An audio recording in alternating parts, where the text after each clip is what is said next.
తెలంగాణ కాంగ్రెస్ లో కల్లోలం రేగింది. 11 మంది ఎమ్మెల్యేలు రహస్యంగా సమావేశమయ్యారన్న వార్తలు గాంధీ భవన్ లో దుమారం రేపుతున్నాయి.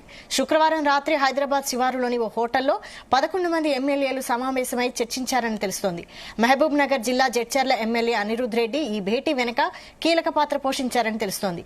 ఖమ్మం జిల్లాకు చెందిన ఇద్దరు మంత్రుల తీరుకు వ్యతిరేకంగానే ఈ సమావేశం జరిగినట్లు సమాచారం. అయితే ఎమ్మెల్యేల రహస్య సమావేశంపై పీసీసీ చీఫ్ మహేష్ కుమార్ గౌడ్ ఆరా తీశారని, కొందరు ఎమ్మెల్యేలతో ఫోన్లో మాట్లాడి వివరాలు తీసుకున్నారని తెలుస్తోంది.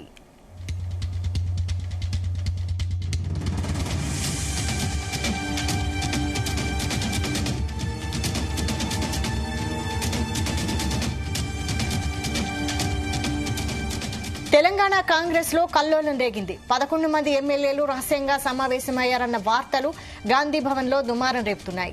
శుక్రవారం రాత్రి హైదరాబాద్ శివారులోని ఓ హోటల్లో 11 మంది ఎమ్మెల్యేలు సమావేశమై చర్చించారని తెలుస్తోంది. మహబూబ్ నగర్ జిల్లా జడ్చర్ల ఎమ్మెల్యే అనిరుద్ రెడ్డి ఈ భేటీ వెనుక కీలక పాత్ర పోషించారని తెలుస్తోంది. ఖమ్మం జిల్లాకు చెందిన ఇద్దరు మంత్రుల తీరుకు వ్యతిరేకంగానే ఈ సమావేశం జరిగినట్లు సమాచారం. అయితే ఎమ్మెల్యేల రహస్య సమావేశంపై పీసీసీ చీఫ్ మహేష్ కుమార్ గౌడ్ ఆరా తీశారని, కొందరు ఎమ్మెల్యేలతో ఫోన్లో మాట్లాడి వివరాలు తీసుకున్నారని తెలుస్తోంది.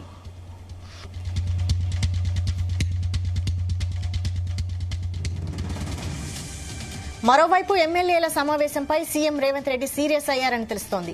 కమాండ్ కంట్రోల్ సెంటర్లో అందుబాటులో ఉన్న మంత్రులతో సమావేశమయ్యారు. పాలేరులో మంత్రి పొంగులేటి పర్యటన రద్దు చేసుకుని హైదరాబాద్ వచ్చారని తెలుస్తోంది. స్థానిక సంస్థలు ఎమ్మెల్సీ ఎన్నికల ముందు ఎమ్మెల్యేలు తిరుగుబాటు చేస్తే ప్రజల్లో తప్పుడు సంకేతాలు వెళతాయని అధిష్టానం ఆందోళన చెందుతుందని సమాచారం. ఇదే అంశంపై మరిన్ని డీటెయిల్స్ బ్యూరో చీఫ్ నరేందర్ అందిస్తారు. నరేందర్.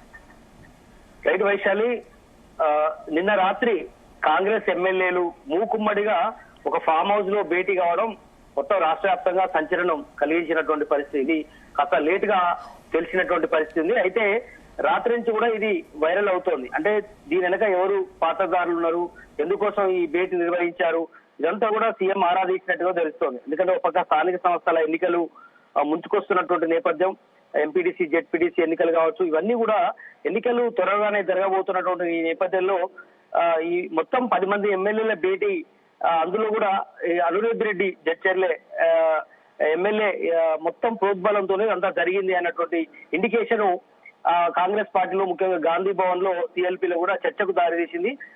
రేవంత్ రెడ్డి ప్రెస్టేజ్ తీసుకున్నారు. ఎందుకంటే ఇక్కడ ప్రధానంగా ముఖ్యమంత్రి రేవంత్ రెడ్డి కూడా ఉమ్మడి మహబూబ్ నగర్ జిల్లాకు సంబంధించినటువంటి ఎమ్మెల్యే కావడం, ఈ భేటీలో కూడా అనిరుద్ రెడ్డి పాత్రదారుగా ఉండడం, దీని 4 ఎమ్మెల్యేలు కూడా ఉమ్మడి మహబూబ్ నగర్ జిల్లాకు సంబంధించినటువంటి వ్యక్తి ఉండడం, ఇద్దరు వరంగల్ జిల్లా వాళ్ళు, బీర్లా ఐలయ్య ఉన్నాడు, కాంగ్రెస్ ఉమ్మడి నల్గొండ జిల్లాకు సంబంధించినటువంటి వ్యక్తి, మెదక్ జిల్లాకు సంబంధించిన ఒక ఎమ్మెల్యే, ఇట్లా 10 మంది ఎమ్మెల్యేలు ఉంటే దీంట్లో అత్యధిక సగం మంది దాకా మహబూబ్ నగర్ సంబంధించినటువంటి కాంగ్రెస్ ఎమ్మెల్యేలందరూ కూడా దీంట్లో పాత్రదారులుగా ఉండడం అనేది కాంగ్రెస్ పార్టీ జీర్ణించుకోలేకపోతుంది. ఇలాంటి అంటే ప్రధానమైనటువంటి కారణం ఏంటంటే వీళ్ళు అనిరుద్ రెడ్డి దీన్ని లీడ్ చేయడం, మొత్తం దీనికి అంటే ఆయన కూడా స్వయంగా బాధితుడిగా కాంగ్రెస్ పార్టీ అధికారంలోకి రావడానికి ఎంతో కష్టపడ్డాము, దాదాపు మనం 10 ఏళ్ల పాటు వెయిట్ చేయాల్సి వచ్చింది బీఆర్ఎస్ మీద ఫైట్ చేసి. ఇప్పుడు ఈ చిన్న చిన్న పనుల కోసం కూడా మంత్రుల దగ్గరికి వెళ్తే పనులు కావట్లేదు. ఎస్పెషల్లీ ఉమ్మడి ఖమ్మం జిల్లాకు సంబంధించినటువంటి 3 మంత్రులు ఉంటే దాంట్లో 2 మంత్రుల మీద, కీలకమైనటువంటి మంత్రుల మీద అసంతృప్తి నెలకొనడమే దీనికి కారణం అనేది కూడా తెలుస్తోంది.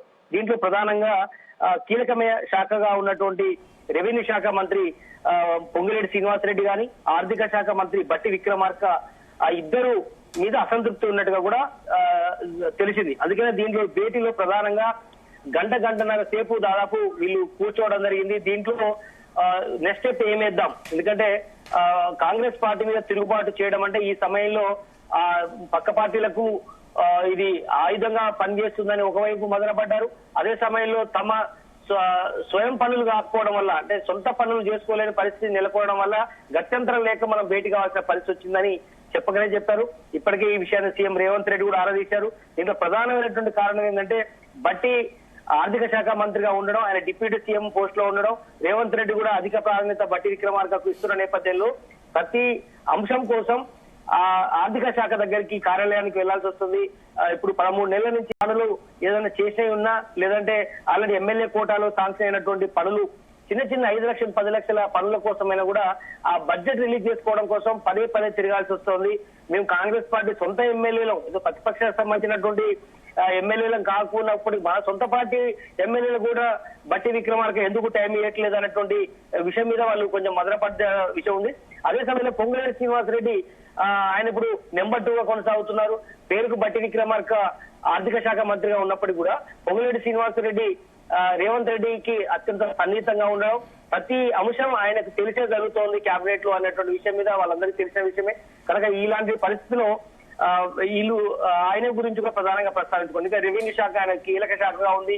ఎందుకంటే చాలా వరకు ల్యాండ్ సమస్యలు, అదేవిధంగా కొంత రెగ్యులర్ చేసుకునేటువంటి విషయాలు, ఎందుకంటే మహబూబ్ నగర్ సంబంధించినటువంటిది ఇప్పుడిప్పుడే డెవలప్ అవుతుంది. రేవంత్ రెడ్డి వచ్చిన తర్వాత అక్కడ ల్యాండ్ కి సంబంధించిన విషయాలు వీళ్ళకు తెలియకుండానే, అంటే తమకు తెలియకుండానే వేరే మనుషులు వచ్చి రెగ్యులర్ చేసుకునే అంశాలు జరుగుతున్న అంతా పొంగులేటికి, అంటే మాకు తెలియకుండా ముందే పొంగులేటికి మన నియోజకవర్గానికి సంబంధించిన విషయాలు తెలియడం అనేది ఇది కరెక్ట్ కాదన్నటువంటి విషయం మీద కూడా పొంగులేటి మీద కొంత వాళ్ళు గడ మీద ఉన్నట్టు తెలుస్తుంది. అందుకనే పొంగులేటి మీద అసంతృప్తిని, బట్టి విక్రమార్క మీద అసంతృప్తిని వ్యక్తపరిచారు.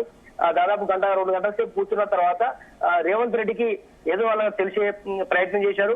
ఆయన ఉటిన రాత్రి ఈ విషయం తెలుసుకొని వెంటనే ఎర్లీ మార్నింగ్ వాళ్ళకి ఫోన్ చేసినట్టు తెలుస్తోంది. కమాండ్ కంట్రోల్ సెంటర్ దగ్గరికి మీరు రాలి, నేను మాట్లాడతాను అన్న విషయం మీద వాళ్ళకు హామీ ఇచ్చినట్టు తెలుస్తోంది.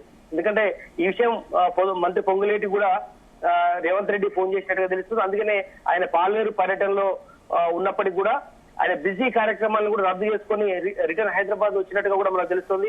ఎందుకంటే అధికారులు ఎవరు కూడా తమ మాట వినట్లేదు అనేటువంటి బాధ కూడా వీళ్ళకు ఉంది. ఒక పక్క మినిస్టర్స్ టైం ఇవ్వకపోవడం, అధికారులు ఏదైనా పనుల కోసం పోతే పొంగులేటి రెఫరెన్స్ కావాలి లేదా బట్టి రెఫరెన్స్ కావాలి అనేటువంటి పరిస్థితి దాకా తీసుకురావడం అనేది వీళ్ళు ఇలాంటి నిర్ణయానికి రావాల్సిన పరిస్థితి వచ్చింది. ప్రధానంగా స్థానిక సంస్థల ఎన్నికలు, ఎమ్మెల్సీ ఎన్నికలు, ముఖ్యంగా ఎమ్మెల్సీ ఎన్నికల గురించి కూడా మాట్లాడుకోవాలి.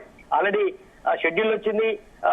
ఈ మరొక నెల రోజుల్లో ఎలక్షన్స్ రాబోతున్నటువంటి ఈ పరిస్థితిలో ఇప్పుడు ఎవరైతే ఎమ్మెల్సీలు ఉన్నారో వీళ్ళ ప్రాంతాల్లో కూడా పట్టభద్రుల ఎమ్మెల్సీ, టీచర్ ఎమ్మెల్సీలకు సంబంధించినటువంటి ఎన్నికలు చాలా కీలకంగా ఉన్నాయి. ఇది రాష్ట్ర ప్రభుత్వం, ముఖ్యంగా కాంగ్రెస్ ప్రభుత్వానికి చాలా కీలకంగా మారబోతున్నటువంటి ఈ పరిస్థితుల్లో వీళ్ళు ఈ తిరుగుబాటు చేసేటువంటి ప్రయత్నం ఏదైతే ఉందో ఇది ఖచ్చితంగా రేవంత్ రెడ్డి కానీ కాంగ్రెస్ ప్రభుత్వానికి కొంచెం మింగుడు పడని అంశంగా మనం అర్థం చేసుకోవాల్సిన అవసరం ఉంది. అందుకనే ఈ 10 మంది ఎవరైతే ఉన్నారో నాయని రాజేందర్ రెడ్డి, భూపతి రెడ్డి, ఎన్ఎం శ్రీనివాస్ రెడ్డి, మురళీ నాయక్, కూచుకుల రాజేష్ రెడ్డి, సంజీవ్ రెడ్డి, అనిరుద్ రెడ్డి అండ్ లక్ష్మీకాంత్, దుంతి మాధవ్, బీర్లలే. అయితే ఇది అంతా కూడా అనుద్ రెడ్డి లీడ్ చేసి ఈ 10 మంది ఫామ్ హౌస్ లో దాదాపు గంటన్నర సేపు కూర్చోవడానికి కారణం అనేటువంటి విషయాన్ని రేవంత్ రెడ్డి తెలుసుకున్నారు. బట్ ఆయనతో ముందు మాట్లాడారు, మీరు ఎవరు కూడా కంగారు పడాల్సిన అవసరం లేదు, నేనున్నాను, మీకు ఎలాంటి బిల్స్ ఉన్నా లేదా మీకు ఎలాంటి సమస్యలు ఉన్నా ఇక్కడి నుంచి మీరు నాతో నేరుగా మాట్లాడొచ్చు అనేటువంటి హామీ ఇచ్చినట్టుగా కూడా మనకు తెలుస్తోంది. అదే సమయంలో పొంగులేటి బట్టి విక్రమార్క ఇక్కడి నుంచి వారికి నేరుగా అపాయింట్మెంట్ ఇవ్వండి, ఎప్పుడొచ్చినా మీరు టైం ఇచ్చి వాళ్ళ సమస్యలు పరిష్కరించండి అనేటువంటి విషయాన్ని రేవంత్ రెడ్డి వాళ్ళకు కూడా సూచించినట్టుగా తెలుస్తోంది. బట్ ఇలాంటి ఫామ్ హౌస్ భేటీలు అనేది సరైనది కాదు అనే విషయాన్ని రేవంత్ రెడ్డి కూడా వాళ్ళకు చెప్పడం జరిగింది.